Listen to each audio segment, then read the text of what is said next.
Executive Parking Lot. Voss Meridian Mobility. 7:48 Monday morning. Adelaide Voss stepped out of her SUV with 3 New York board members behind her. A dusty 1969 Camaro sat crooked across 2 spots, a man in flannel wiping the windshield with his sleeve. Adelaide laughed and said someone had confused the lot with a junkyard. The directors laughed with her. The man looked up. His eyes moved across each of their faces. He did not smile. He nodded once, lifted a leather case from the trunk stamped Brennan IP Holdings, and walked into the building ahead of them. By 9 o'clock that same morning, the 14th floor conference room was filled with the quiet hum of fluorescent light and the soft tap of laptops opening. Reese Manderley stood at the front, gesturing toward a slide. The $100 million acquisition of perpetual usage rights for the SP9 powertrain platform, he explained, would be negotiated with what he called a limited liability entity holding the intellectual property. He never named the entity. The 3 New York directors sat in the front row, hands folded, watching closely. The door opened. The man from the parking lot walked in. His hands were clean now, but he still wore the same faded flannel. He set the leather case on the polished table without ceremony. "Holt Brennan," he said. "Brennan IP Holdings. I am the person you are buying this technology from." Adelaide did not move. Her face stayed even. Only her fingers, wrapped around her coffee cup, tightened until the porcelain whitened beneath them. The 3 New York directors recognized him at once. One of them lowered his pen. Another, the oldest, leaned forward slightly in his chair. Reese tried to recover.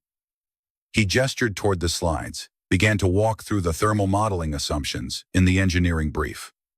Holt let him speak for 2 minutes. Then he stopped him with a single raised hand. "There are 3 errors in your thermodynamic calculations," he said. "The boundary layer assumption on slide 9. The compressor map you pulled from the SAE white paper, which was retracted in 2024. And the regenerative braking efficiency curve, which is using an outdated test cycle from 2019. Reese opened his mouth, closed it. He glanced at his engineering team in the second row. None of them met his eyes. One of the New York directors made a note in the margin of his agenda. Holt did not press the point.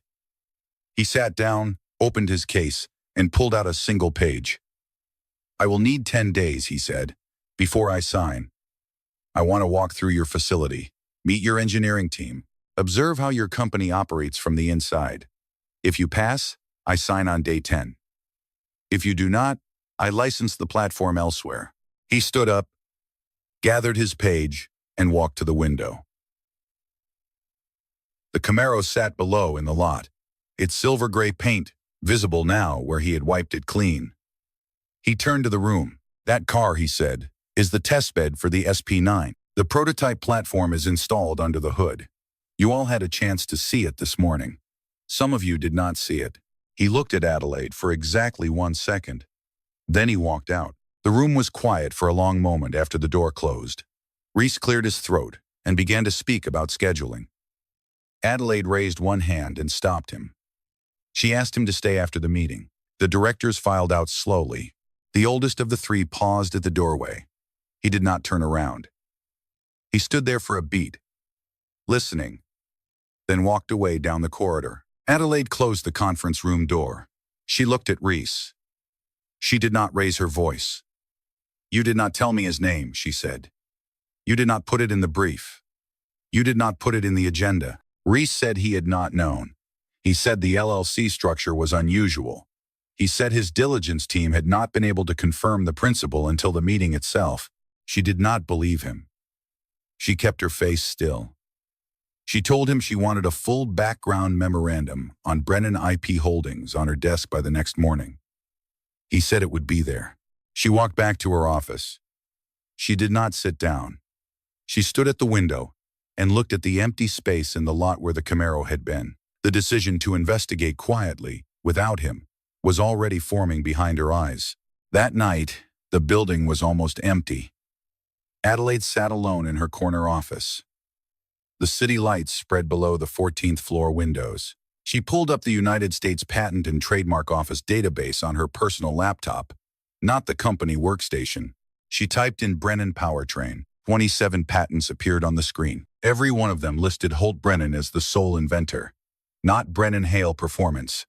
Not a corporate assignee. Him. The core patent for the SP9 hybrid platform, filed in late 2021, named him alone. The continuations, the divisional applications, the international filings, all of them. He had built the architecture in his own name and kept it that way. She kept reading. She found a press release from 2023. Halberg Drivetrain of Detroit had publicly offered $140 million for an outright purchase of the SP9 portfolio. The offer had been refused. She found two more. A European consortium in 2024, a private equity firm in early 2025, all refused. He did not want to sell. He wanted to license, on his terms, to someone he chose. Adelaide sat back in her chair. The weight of it settled slowly. Holt did not need Voss Meridian.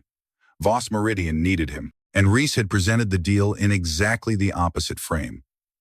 As if Holt were a small inventor who would be grateful for the $100 million. She lifted her phone. She drafted a message to Holt. She did not send it. She set the phone down on the desk. She stood up and walked to the window. The parking lot below was empty. The Camaro was gone. She thought about the way she had laughed that morning. Not the volume of it, which had been small, the reflex of it. The way the directors had laughed with her because she had laughed first. She tried to remember when she had started doing that, and could not. In Black Mountain, 40 minutes east of the city, Holt Brennan was closing the doors of his garage on Sutton Mill Road. Mira was asleep on the long couch he kept along the back wall. Her father's old flannel pulled across her shoulders, a half-eaten apple on a plate beside her. He set a wool blanket over her. He picked up his laptop from the workbench. On the screen, a live feed showed the Voss Meridian executive lot from a small camera Mason Hale Jr. had installed the week before. The lot was empty, except for one window glowing on the 14th floor.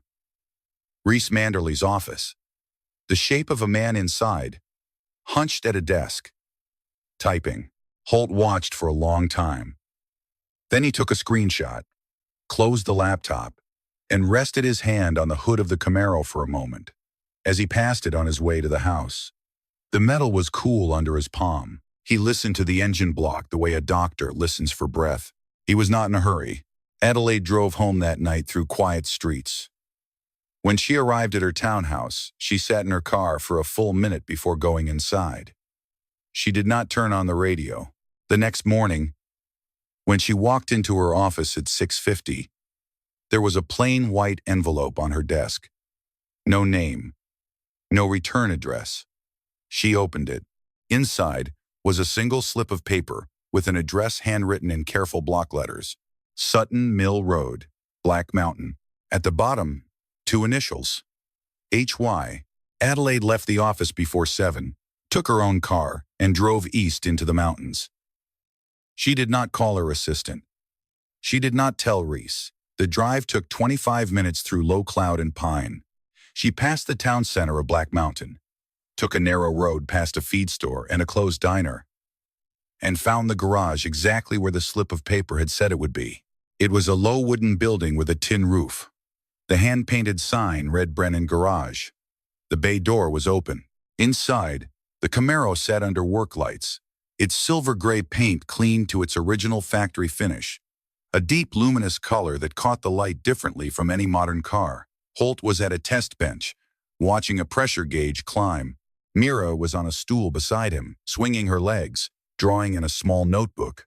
Mira saw Adelaide first. She tilted her head and said, "Are you the lady from yesterday?" Holt set down the gauge. He wiped his hands on a rag, walked over without surprise. He had been expecting someone. Maybe not her, not this early, but someone. She did not apologize for the laugh in the parking lot. She had come for a different question. "Why us?" she asked. "Why Voss Meridian? Halberg offered you 40 million more." Holt nodded slowly. He gestured to a folding chair. She sat. He stood. "Halberg makes truck engines," he said. "Big displacement, big margins. They have been building the same architecture for 30 years. If they bought my platform, they would shelve it. They would let it die in a vault somewhere in Detroit. I know this because they told me, in a meeting in their own boardroom, that this is what they intended to do. They wanted the patents off the market so their existing product line would last another decade. He paused. He looked at the Camaro. I built this with my wife, he said, in our garage. She did the layout. I did the thermal mapping. We finished the prototype in September of 2021. 3 weeks later, she was diagnosed. She did not get to see it run. He was quiet for a moment. Mira had stopped swinging her legs. I will not sell this to someone who is going to bury it, he said. I will license it to someone who is going to drive it. That is the only criterion that matters to me. Adelaide listened without interrupting. There is one more thing, he said. Mason Hale Jr. runs Brennan Hale Performance now. His father and I founded it together in 2011.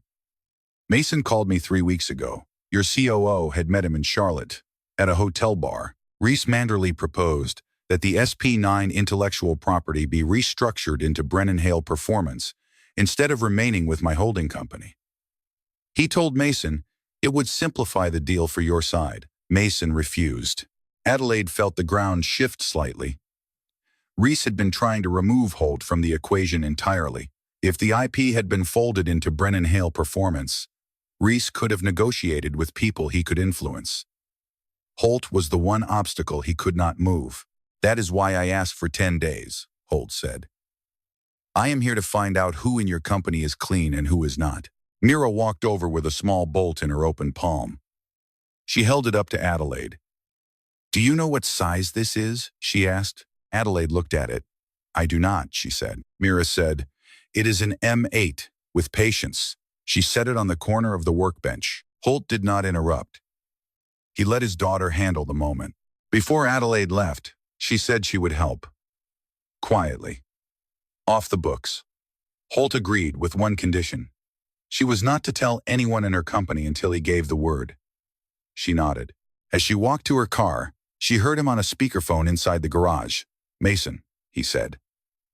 She came. Begin phase 2. The track test ran for 3 days at a private facility outside Charlotte.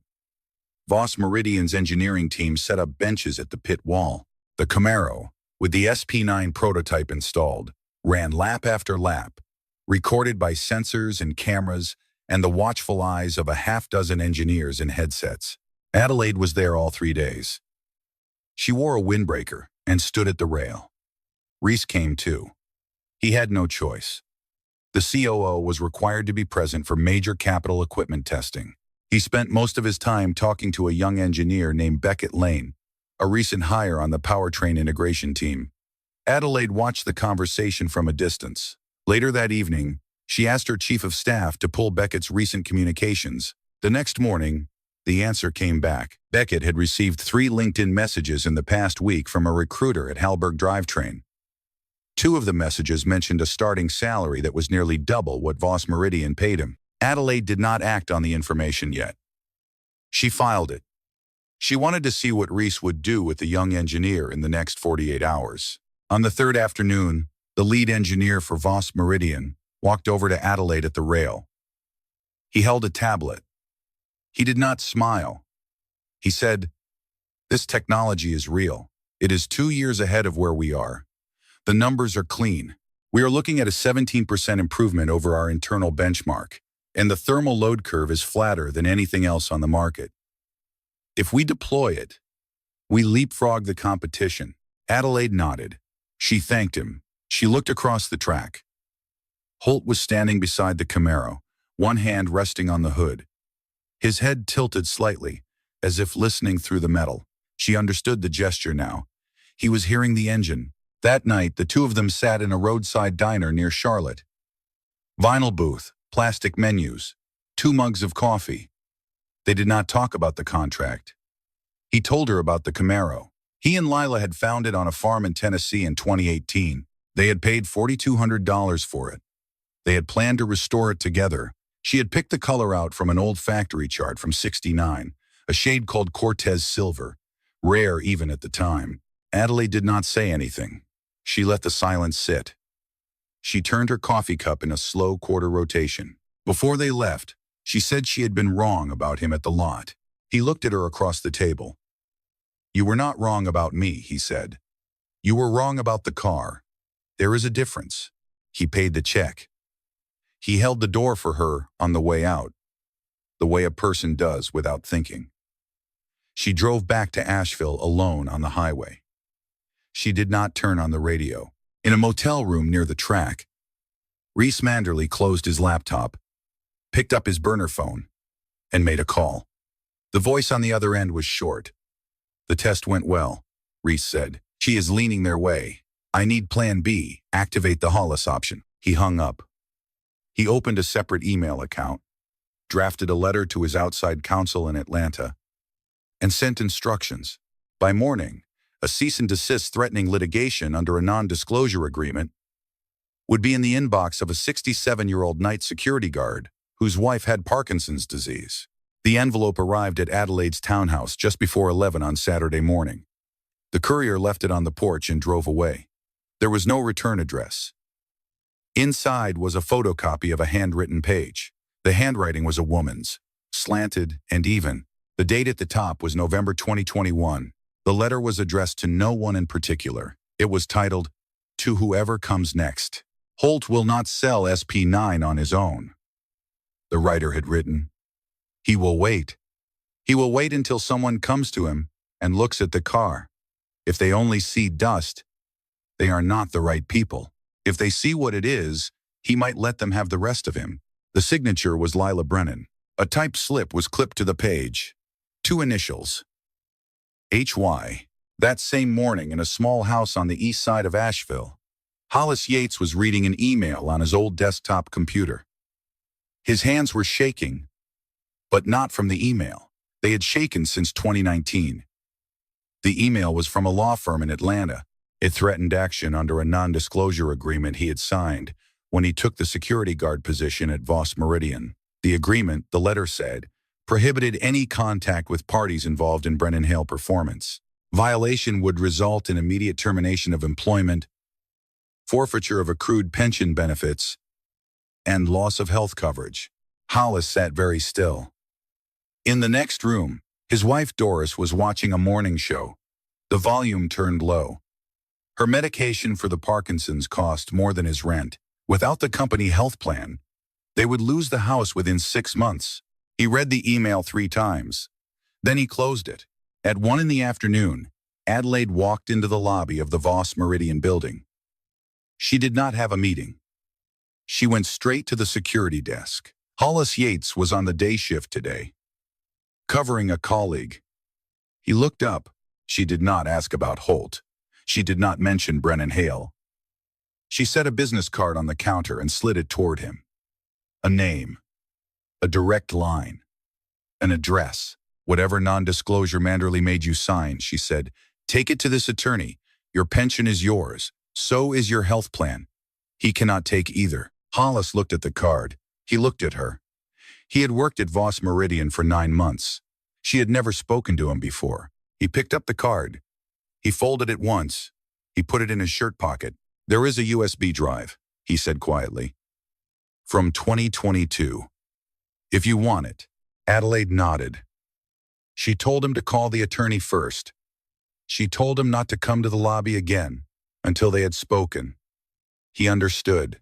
She walked back to her office, closed the door, and pulled up the company's internal access logs.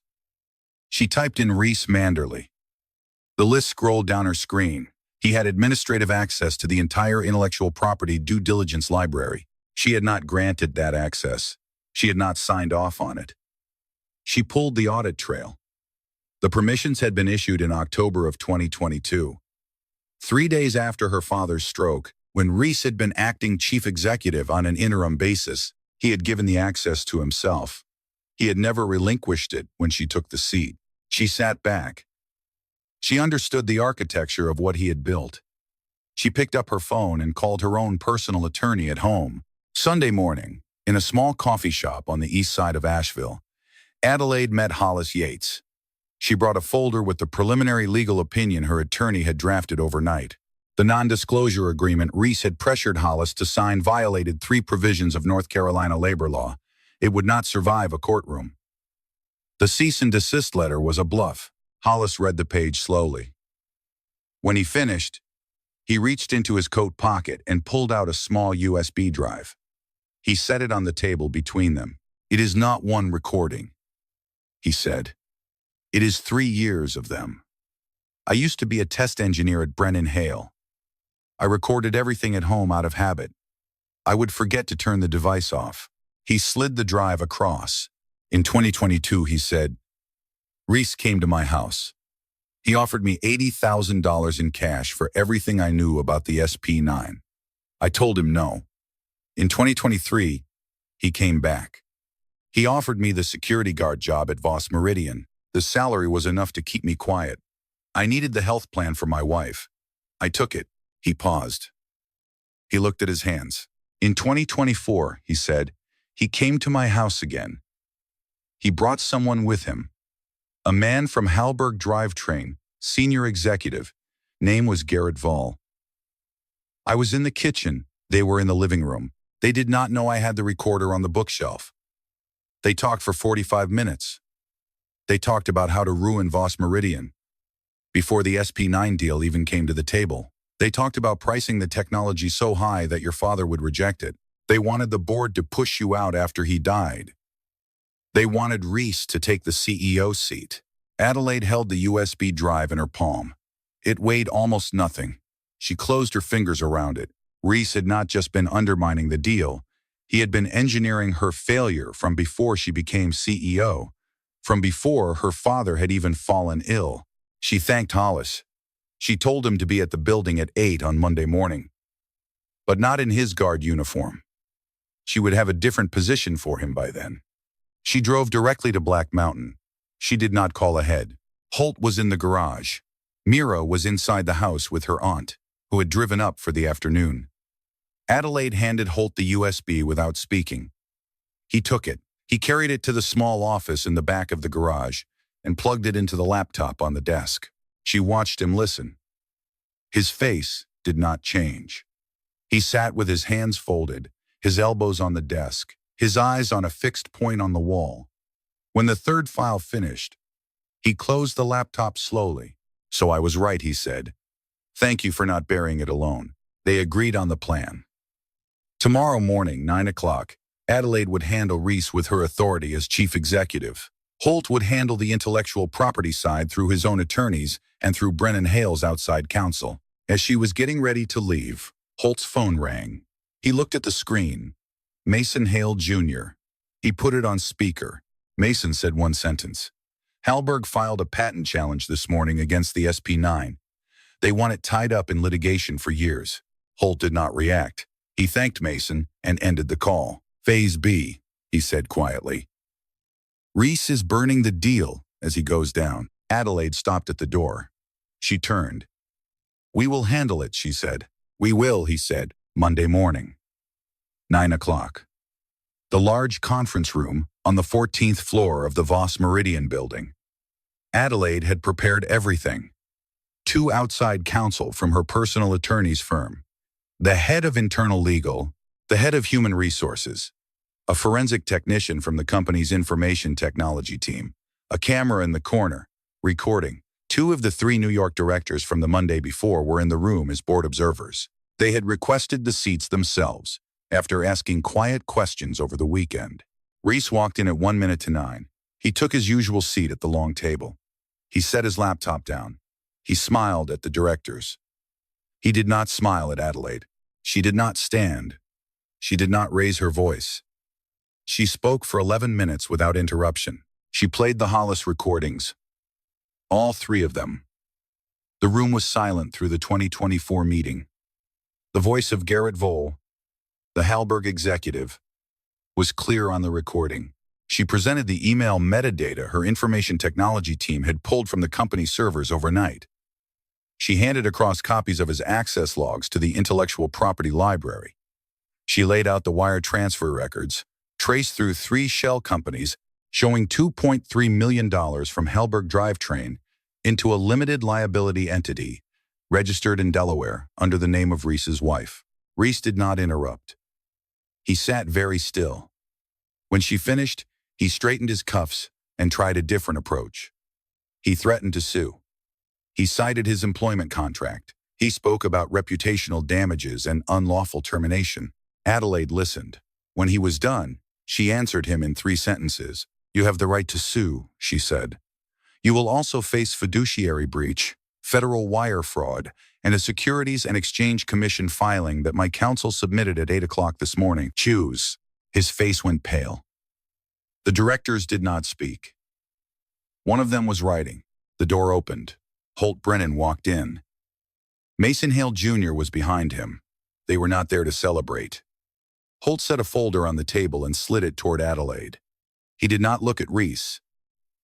"Halberg withdrew the patent challenge 20 minutes ago," he said.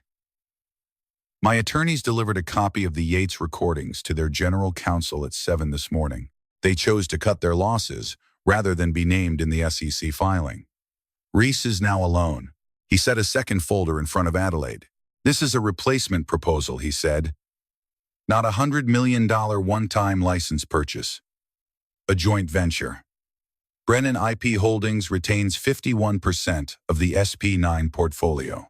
Voss Meridian holds 49% and exclusive deployment rights for 15 years. I will serve as licensing architect, part-time, 10 days per month, based out of your Asheville facility. My daughter stays in Black Mountain. I will not relocate her." Adelaide read the first page. She understood what he was offering. It was not a reward. It was an engineering decision. He needed a long-term partner, not a one-time buyer. He had decided in the 10 days he had watched her that she was that partner. Security stepped forward to escort Reese out. He stood up slowly. He looked once at Hollis Yates, who was standing by the door.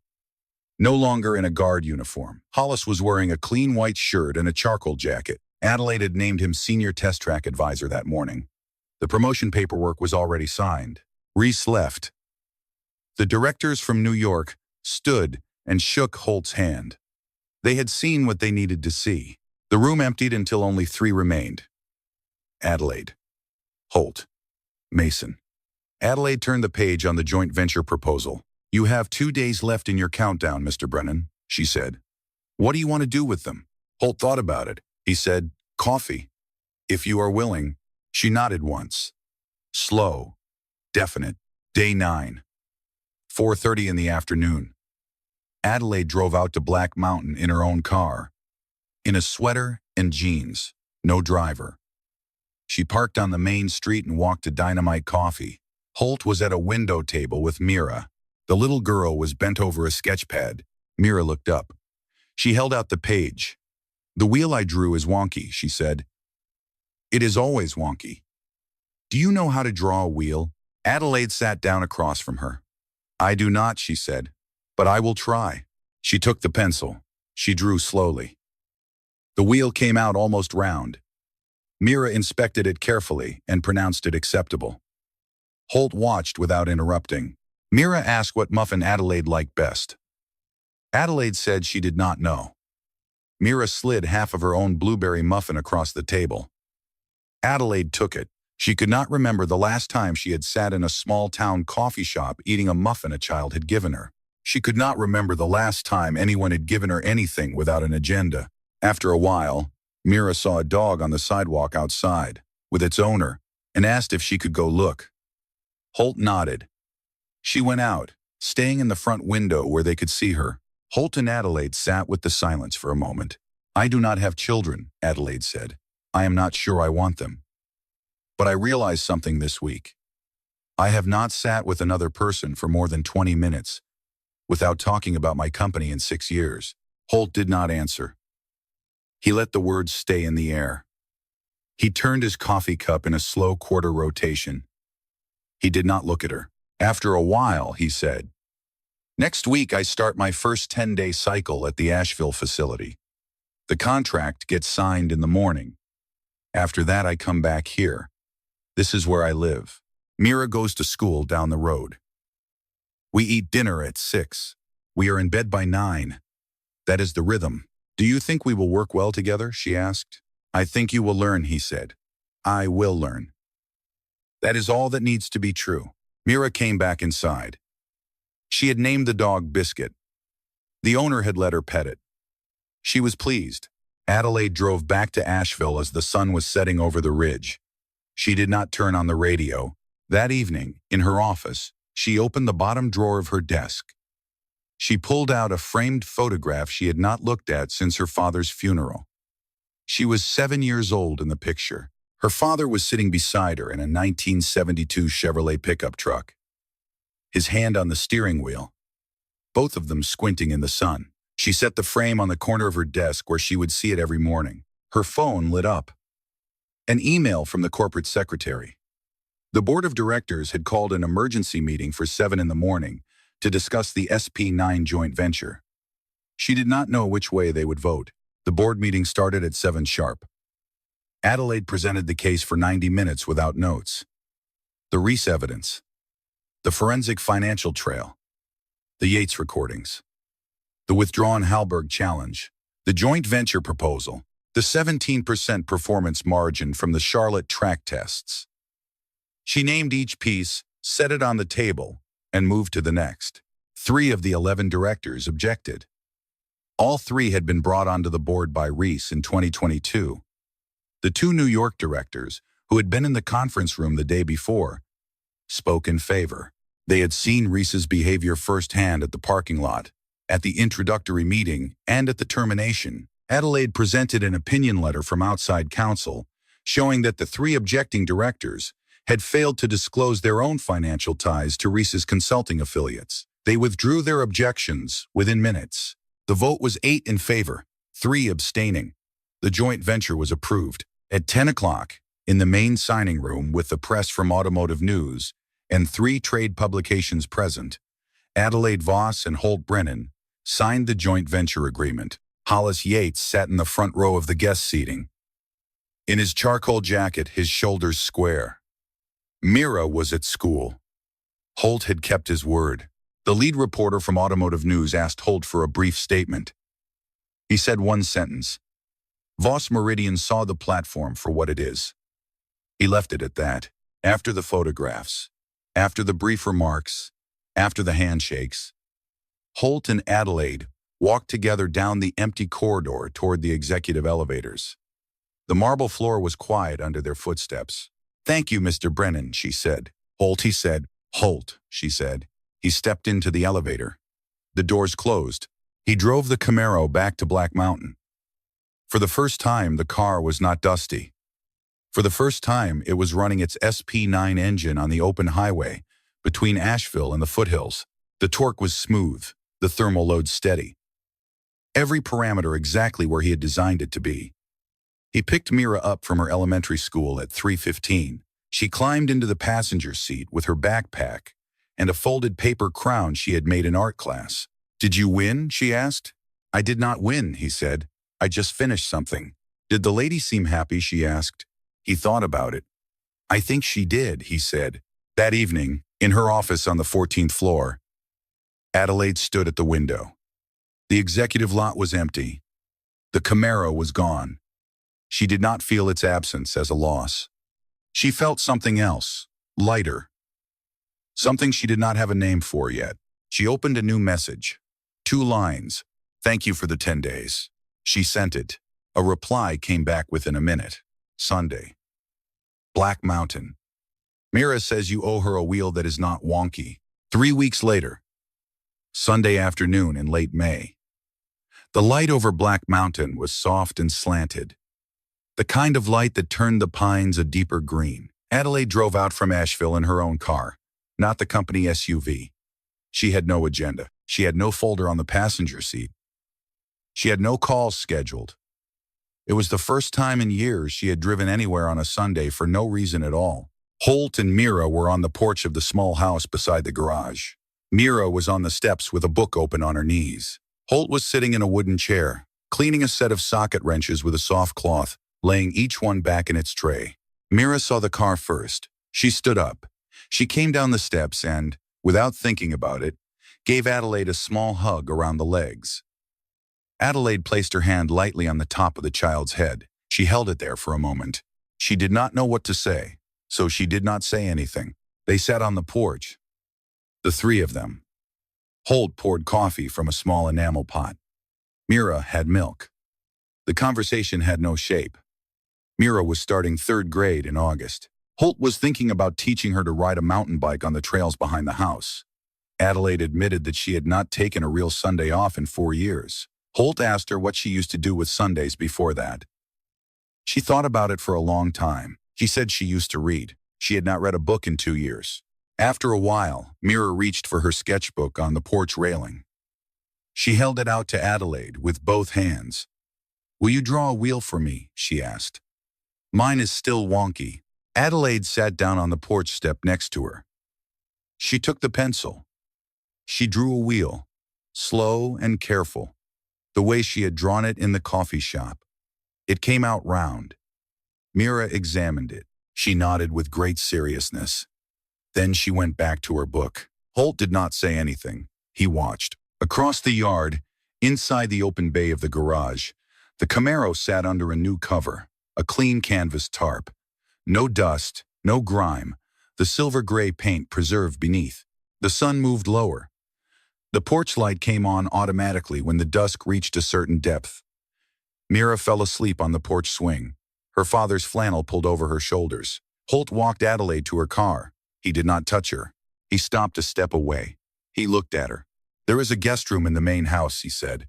"Mira asked me last week if you might want to stay sometime." Adelaide did not answer with words. She nodded. Slow. Definite. The same nod she had given him across the conference room table on the day they signed the agreement. She got into her car. She started the engine. She drove down the gravel drive, turned onto Sutton Mill Road, and disappeared around the bend toward Asheville. The red of her taillights flickered once between the pines and was gone. Holt stood on the porch for a while. He listened to the engine fade. Then he picked Mira up, carried her into the house, and laid her on her bed. Inside the garage, the work lights were still on. The Camaro sat under its cover. On the workbench, beside a coffee cup that was still warm, lay an old notebook in a woman's handwriting, open to a page near the back. The last line on that page had been written in November of 2021. "If someone is worthy, you will know. And you will let yourself." He turned off the lights. He pulled the door of the garage closed behind him. The latch clicked once in the quiet. Black Mountain was still under a sky full of stars.